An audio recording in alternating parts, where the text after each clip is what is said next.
coming new year, let's begin to steer not just our lifestyles but also our businesses into the sustainable space. Hello everyone, welcome to Sustainable Living with Shilpa Reddy, powered by Planet Green Farm Natura, a new beginning to your life. Time changes people's needs, but time's our responsibility to ensure that we don't harm the nature in the due course of meeting our demands. Today, on yet another episode of Dermiq Nature Tycoon, I have with me a very innovative and enterprising entrepreneur who steers a wheel towards home farming. His team enabled over 5,000 customers and transformed over 1 lakh square foot spread terraces into home gardens. He, with his partner Manvita and Sai, are on a mission to modernize the concept of farming in urban India. Let's welcome the co-founder of HomeCrop, Krishna Reddy. Hi Krishna, I'm really delighted to have you on my show, also because I started natural farming last year and I know what it takes to just get a handful of spinach, and you are into that kind of a business, empowering people and helping them grow. So welcome to my show. I wanted to begin by asking, how did it start? Like, what was the foundational thought when you started HomeCrop? That's a bit of a long story. I would love to know all about it. I think that first I have to speak about what I was doing before, then it makes all sense. So for about 10-15 years back, I was in Singapore completely in IT industry. And it so happens that this particular company I was associated, we are into IT solutions for marine oil and gas. Okay. And when you hear about oil and gas industries, you know, all those exploitation, exploration, right, all these kind of things happening. And then what our solutions would do is make this process effective. So the pace at which exploitation happens would actually get better with my solutions. And that we were there for 10 years and that kind of did not, we were doing well. But then the theme did not resonate well with me. Okay. And then 2015, when my baby was born, that's when the very thought of coming back to India started. Okay. So around the year 2015, I was flying between Singapore and India, and then I met my co-founders. But before that, there were a couple of things that were happening in the year 2015, 2016. Okay. One was, if you notice, Subhash Palekar, he got the award, national award for natural farming. Correct. And that was running in my head. And something unfortunate that happened was my cousin was also like diagnosed with cancer. And I was with him because he's my first cousin, and as a family we are very close. Okay.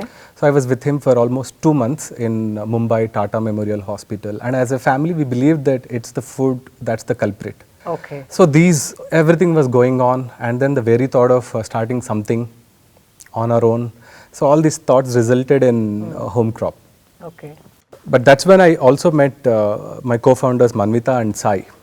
Right. And Manvita has, interestingly, me, Manvita, Sai, all were from the same college. Okay. VIT Vellore Institute of Technology. But just that me and Sai, we were in the same batch. Of course, different batch, different branches. But Manvita was like 5 years younger to us. She entered VIT after we left. Okay. But coincidentally, Manvita's brother is one of my best friend whom we grew up in the college, in Singapore, everything. So that's how I've known her for quite some time. And she did her master's from Imperial College, London. Right. And coincidentally, she also came back to India at the same time. And that's when this discussion started happening. Okay. And we were rating all those startups that we could be associated or start ourselves, and HomeCrop was there in the rock bottom. Okay. Because one of the parameters we evaluated was ROI. And obviously this is not at all easy. Right. But these factors that I mentioned, like this, on one side you have Subhash Palekar, and on the other side I have my cousin. And Manvita's mother is a great plant lover. So that also helped us ease our decision. Okay. But me being in marine oil and gas industry in the IT side for a long time, and Manvita just at that time she came out from a startup which was successfully acquired by some others. So one of the key parameters that was weighing in us was kind of satisfaction and something that deeply resonates with who we are. And that made us take the decision a lot easier, and finally the HomeCrop. How is your research and development team, and who's on board? See, research, we actually, the ideation started happening from 2015 to 2016. The company was incorporated in 2016. So what we did as part of our research was we started visiting all those well-known people in this territory. For example, in Hyderabad, we met a person called Shilpa Reddy. He is very, very well-known, but at a local level for terrace gardening. And we went to Chennai. We met someone by name Dr. Krishna, and he is ex-IFS, but then he was promoting this in Chennai. So like this, we kept meeting a lot of people, talking to even home dwellers. Like growing food is such an important thing, but why is it not happening as the way we want? Right. So all these questions helped us a lot in framing the product design for HomeCrop. And you know, being in a business which is sustainable, and it's not that easy to sell, like how easy it is to sell any commercial, you know, product. So what drives you, and did you have any kind of a strategy to identify your customer base? Like you rightly said, even in my career, it was much easier to sell a commercial product than a sustainable product, living product. So that was definitely a challenge. But to be frank, we never had such kind of strategy. Like I've just mentioned that the attachment that we have to this field, broadly it resonates with what you're trying to do as well, sustainable living. Right. And that was the single most criteria for us to get started. But what we did consciously is that some of the founding members' previous experience, like the IT firm I was associated, it runs on this thing called disruptive innovation. Okay. And the entire methodology at which they look at a problem is different. They run on this theme called jobs to be done. Something that we did consciously at HomeCrop in terms of strategy was jobs to be done. It runs on, it comes from disruptive innovation theory. Okay. Where you've look at the problem, you look at the alternatives, how would a customer look at it, what are the alternatives have. It's much more holistic approach to solving a problem. So that's something that we picked up from my past learning. And something else we took was called blue ocean strategy. Can you elaborate? I don't know the term blue ocean. So the blue ocean, like you have an ocean, a blue ocean necessarily means it's blue and then the number of fishes are less. Okay. Whereas red means all the fish. When you compare sharks and fishes, you're actually talking about players in the industry. So when you have cutthroat competition, each one cuts and then it becomes a bloodbath. So the blue ocean, which is supposed to be, it becomes a red ocean. So how it translates to HomeCrop is whichever product we have designed, whatever launches we have made, we have ensured that it is not within the existing playing ground. So our products are something top, it's slightly on top head, so that we don't have a head-on collision. In fact, this industry itself gives us that much space because when you look at it from a business point of view, not many have actually looked at it as a commercial enterprise. You're right. So that gave us a lot of scope for us to ensure that we are in this blue ocean and we don't enter into that cutthroat competition. So this jobs to be done and blue ocean are two things that we have consciously brought it to HomeCrop. Okay. Say for example, I think later we'll be speaking about the geotextile grow bags. So that's something which we are one of the first ones to introduce in this Indian market. You're right. And how are they different from the normal pots? Is there a science behind? Yeah, there is a science behind it. When you talk about pots or something, right, either it's ceramic or you have a lot of plastic pots that you commonly observe. Right. So plastic plants from a science point of view are extremely detrimental to a plant's growth because the plants need that kind of a freedom. They need that air within the root system. So when we talk about our geotextile fabric grow bag, it promotes that necessary aeration. Right. So the root growth is much better. Okay. And interestingly, it has a lot more features in the sense, just like your air conditioner, right? In summer, this bag will ensure that it is cooler inside. Okay. Whereas in winter, it will retain the necessary warmth that is inside. required. So it's very, very interesting. And then it's completely eco-friendly in that sense. That was my next question. Yeah, and it's completely eco-friendly. And it was a brainchild of Manvita. And I think we launched it some 2-3 years back. And we launched part of our installations, it's there. But when we launched it on Amazon, we are first ones. So even during the last 2-3 years, we still were able to retain that leadership position on Amazon. Oh, wow. And right now, whatever environment we are in, the sales have been getting far, far better. So this bag is completely designed by you and manufactured by you, and completely it's your idea? Ideation was ours, but we got help of fabricators and all these people to fabricate for us. Okay. But having said that, this maybe relatively new in Indian market, Okay. but then it exists in certain parts around the world where this concept does exist. Just that probably we were the first ones to bring it to the Indian market. So I think when I look at HomeCrop, you must be literally hand holding your clients to empower them till they are equipped to grow on their own. Yes. So like how difficult it is for you to have that relation and to keep up that relation between the clients and yourselves. That's a very good question because it's extremely challenging as well because we fall under urban farming. Right. And whether it's me or you or for most of us, this is totally alien. Right. We have only seen our grandparents do, but when it comes to our generation, it's completely new. True. We have no clue about what happens within a plant. So in that context, we ourselves took a lot of time to learn. And then the challenge is to transmit the same thing to the clients. So when you look at other urban farming companies and HomeCrop, the predominant difference is in the hand-holding. Because most companies do not dare to touch the service part because that's extremely risky in terms from a business point of view.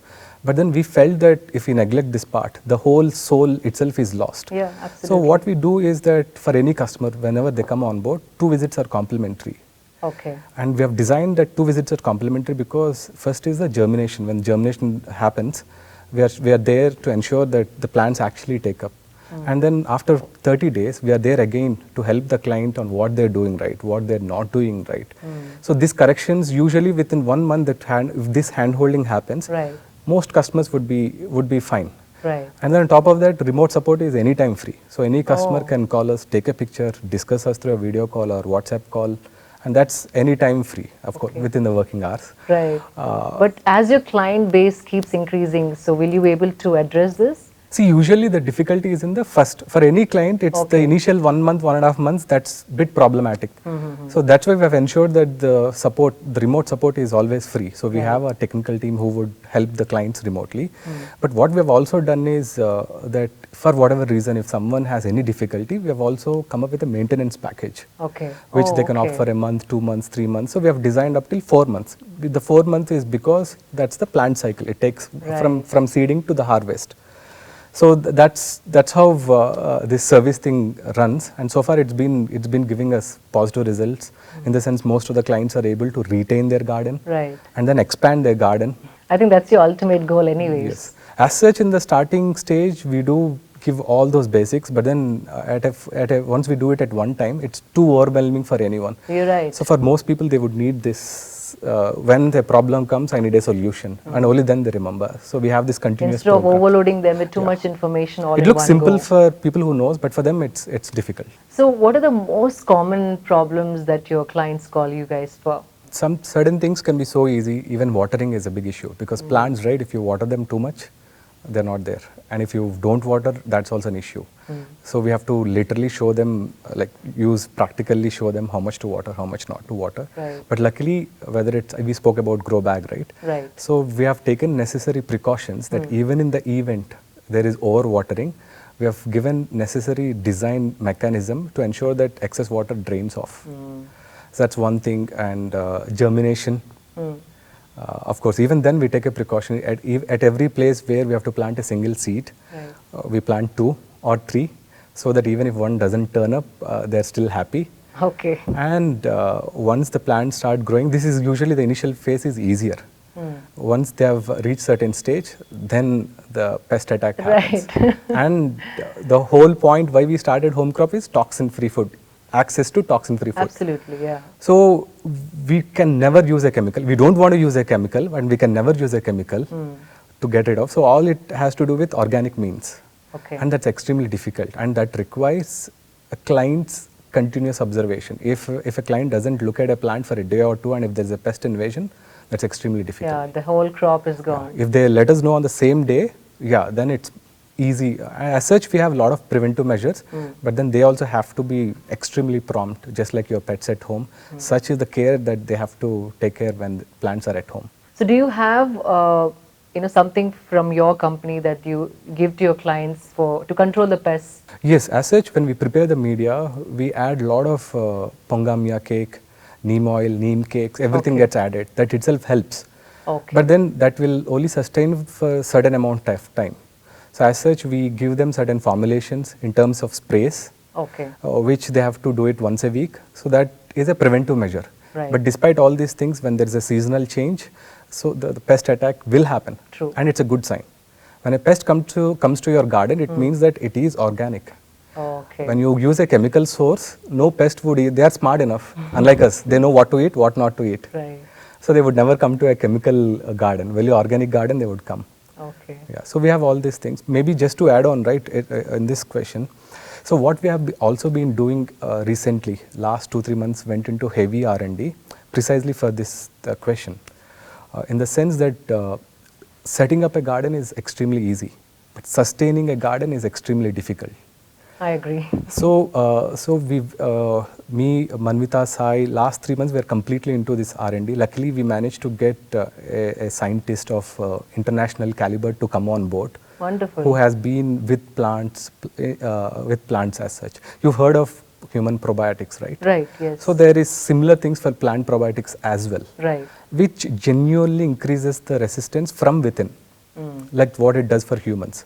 So he has got that speciality, and we threw up all the problems, and then we came up with a formulation to make it really easy.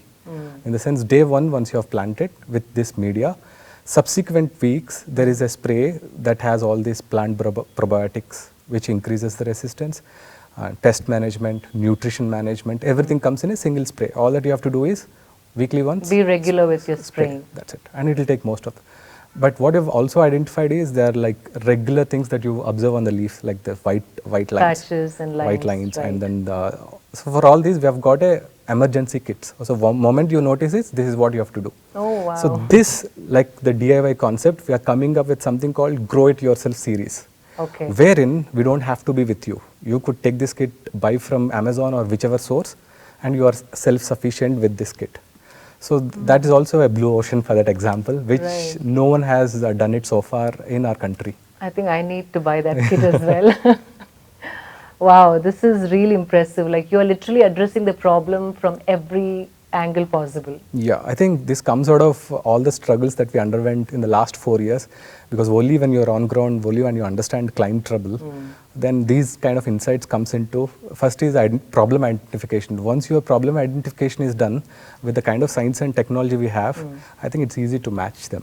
This picture of Nagarjuna Garu sowing seeds in one of your grow bags went viral. Okay. And I think even Samantha's garden is full of home crop.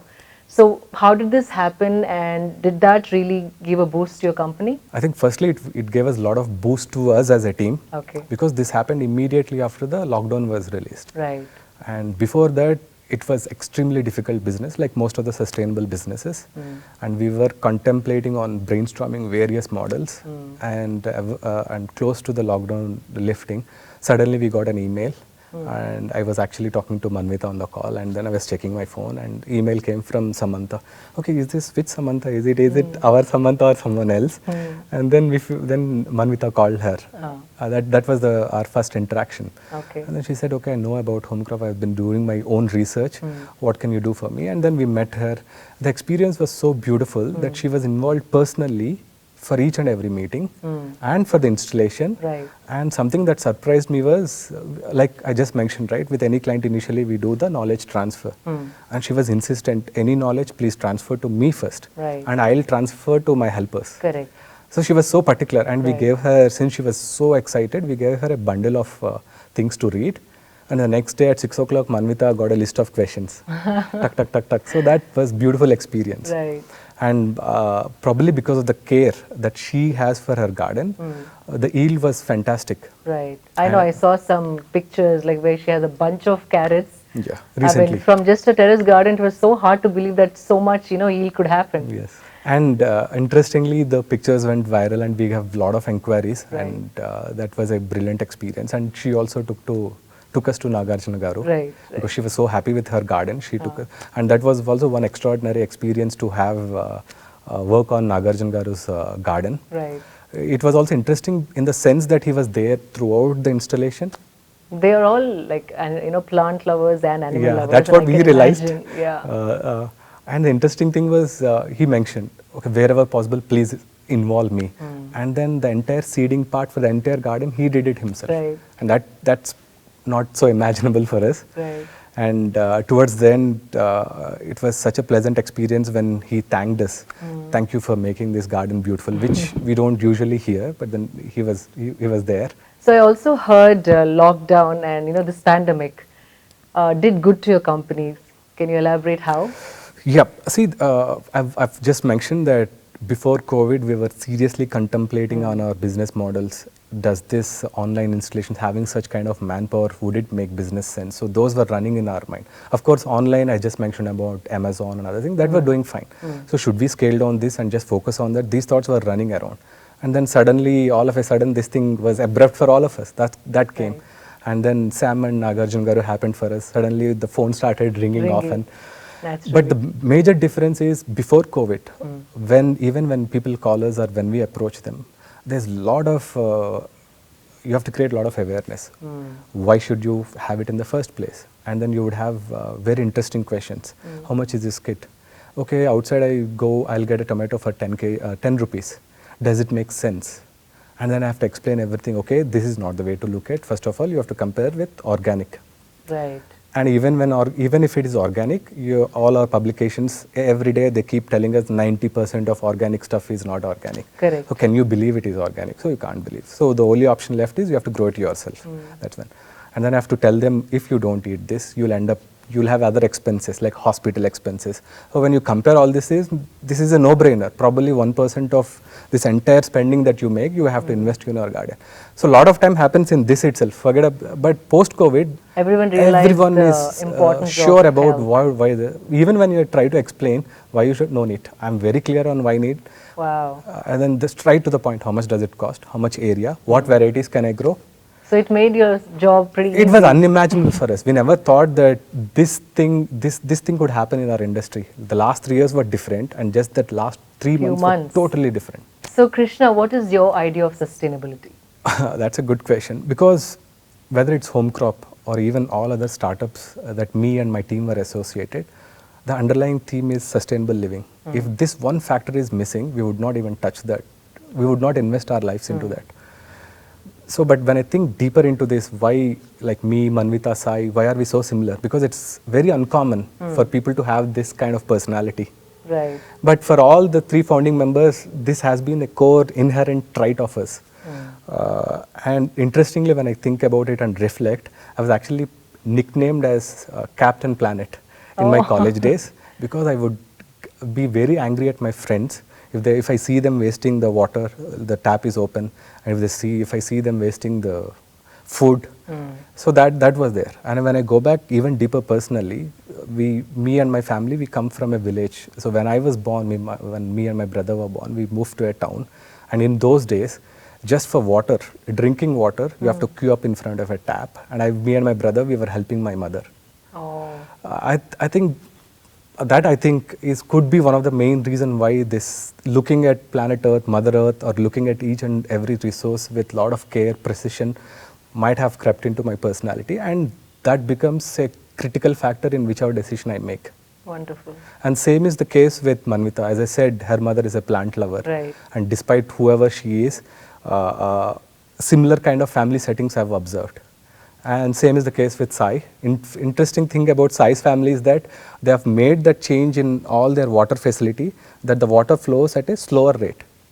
Simply because it doesn't give any opportunity for them to waste water.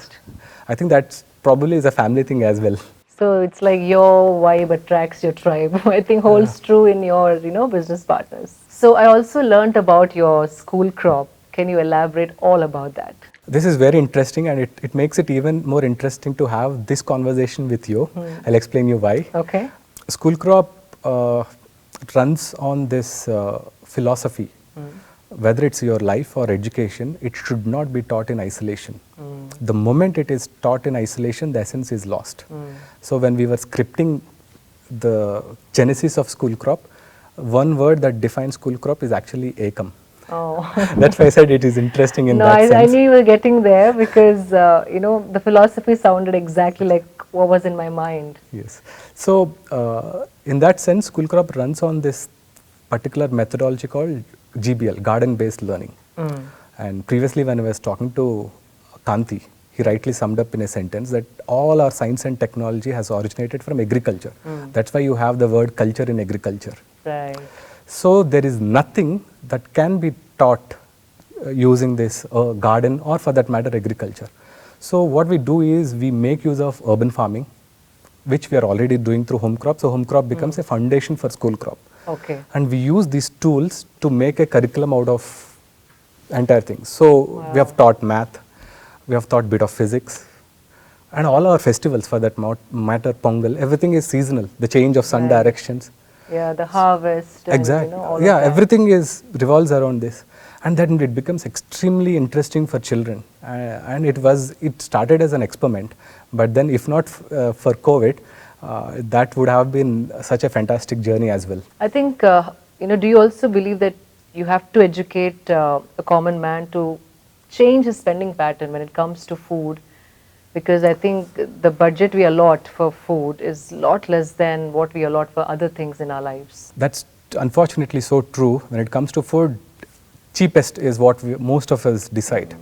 But even here it is a bit tricky in the sense, even at an affordable scale, there are a lot of solutions that are environmentally friendly, that are extremely nutritious, and at the end the farmer also benefits. Can you name a few? For example, maybe I'll quote one of the startups in Hyderabad, like you know Nourish, right? Yes. And they're a superfood company, and all their farmers are extremely happy because they give buyback guarantee. Okay. And even if the yield doesn't come up, they give the minimum wages to them. And they're one of the first companies to bring quinoa and chia into Indian market. So, of course, these are on the expensive side. I'll also come to an example where it is affordable.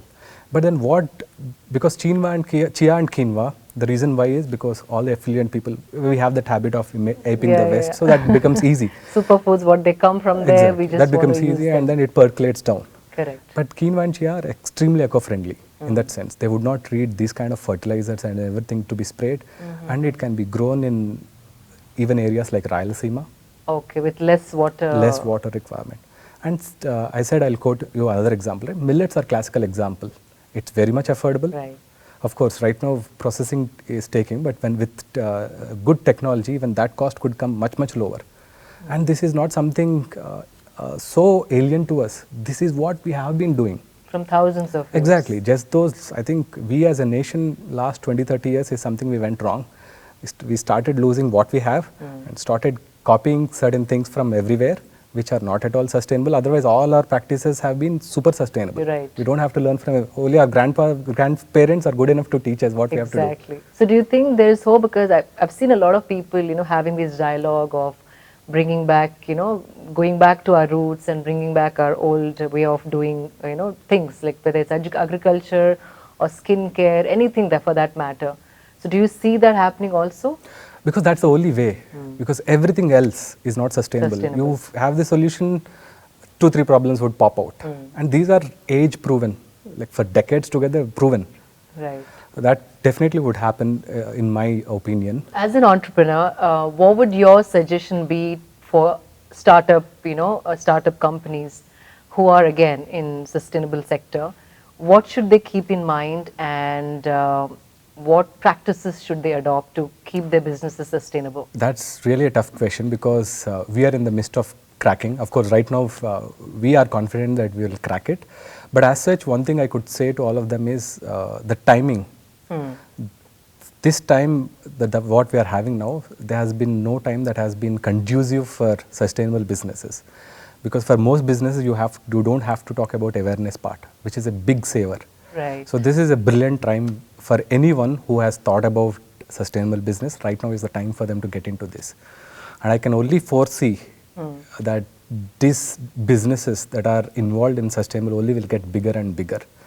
Because this thought has, for the first time I believe, it has crept into humanity. They started looking at what am I eating, what is good, what is bad, is it good for the planet. These thoughts, we never even had a dialogue when you look at it last 30, 40 years. Right. Of course, beyond that, we were always conscious about environment. But last 30, 40 years mentioned something has happened and we don't give a damn to the planet. Always businesses means exploiting planet. Correct. The more money I make, the more exploitation should happen. Now this trend is changing, probably thanks to COVID, I don't know. I know it's like a blessing in disguise, is what everyone who had come here earlier also had spoken and said the same thing. Okay. It's unfortunate, but then something beautiful has come out of it because the dialogue has changed. People started looking at their own lives a little more deeper than ever before. Yeah. And I think that's why your business also is flourishing during this I time. think interestingly, when we were working with Pavan Kalyan Garu, he is also, I mean, everyone knows that he's Right. completely in this. Correct. He was also there with us for the entire thing because Oh. that day it was raining. Huh. So typical installation of that scale usually takes 2 hours or something, because since it was raining, we have to take 6 hours, we have to carry forward it to the next day. He was there for the entire thing. And the single thing he said towards the end was, enterprises like you should survive, should become profitable. Only then it's good for the planet. And that Again, was very ecology touching. and economy. Yeah, beautiful. So these are things that actually propels us, motivates us. Krishna, what is your company's mission statement, and how do you, visualize your company a few years down the road? I think I've just mentioned that the whole point why we started was we ourselves were having difficulty in having access to toxin-free food. So if we, whom we consider to be certain of privileges, if we ourselves are having such difficulties, what about others? So we started HomeCrop with a vision of having easy access to toxin-free food. So, and eventually we want every terrace, balcony, windowsill to be a place where you could grow your food. And in this context, maybe in about 2-3 months' time, we are also launching good enough information for people who have this interest to start their kitchen gardens at zero budget. Wow. So they don't have to come to us. We are So coming it's online? It will be available on our apps and on our website. Okay. And even for them, they can always reach out to our, if they have any difficulties, they can reach out to our support number for any questions. And all those things that can be done at home, some of the remedies, they are beautiful remedies where you don't have to go to market, you can do it, your buttermilk, all garlic, ginger, everything is the remedy at home. So we're trying to conceptualize, organize all this content, have it there. And for all others, I just mentioned about Grow It Yourself series, where we're making it really easy. I think that even this week we are having some product launches, and for next 2 to 3 months we will have series of close to 20 SKUs. Like you have a kit where you call it a Palak kit. So it comes with a complete set with instructions, with tutorials where you could grow it yourself. Wow. And there is, I just spoke about maintenance kit. Right. So what are the troubles that you would have within a grow cycle, and what are the remedies? So you don't have to really have anyone, just this thing is good enough. So with these products coming in, and of course there is also a secret product, the final weapon for us. I think with all this coming in, I would not want to put a number to it, but what we are now, I could see at least 10 to 20 times scaling happening for HomeCrop. So as of now, how many clients do you have? Or See- how many clients did you help growing Yes. their own crops? Because that the number is bit tricky, because certain kind of clients would fall under installation category, who would say that I have this 50, 100 SFT where the manpower has to go in, and then we this. And there are other set of clients who would buy things from us. Like I said, we are the best seller and the leader in grow bag segment. So there, right now, last month, I think close to 5,000 customers have bought from us on Amazon. Wow. Month on month. So Right. these numbers are actually kind of doubling. So that's when one of our founding members, Sai, is completely only on Amazon. How to, because response is coming from there, how to make it better. So with all these things said, right now we are in slightly on the doubling mode. So Krishna, we were talking the other day, and you mentioned you were also an Isha meditator, and so am I. So did your meditation or inclination towards spirituality also took you close to the cause you're addressing? Interestingly, not just me, all my founding members, whether directly or indirectly, falls under this Isha Umbrella. And most of the decisions we make are consciously or unconsciously influenced by his videos or his things. And So at HomeCrop, for that matter, when you look at HomeCrop, SchoolCrop, and there are other startups that we are either associated or we have started up. So all our business decisions are directly or indirectly influenced by Sadhguru and Isha Foundation. Just to quote an example, the recent new startup that we launched, we have coined it as Joyful Insight. So Krishna, we had such an insightful conversation, and I'm really fascinated, and I think I'll be your student as well. I need to get a hold of all the things that you mentioned to save my crops also from pests. So we'll take that forward later, but thank you again for your time, and we would love to give you a small hamper from Nourish You again, Okay. which is nourishing and healthy. Thanks a lot for having me on the show.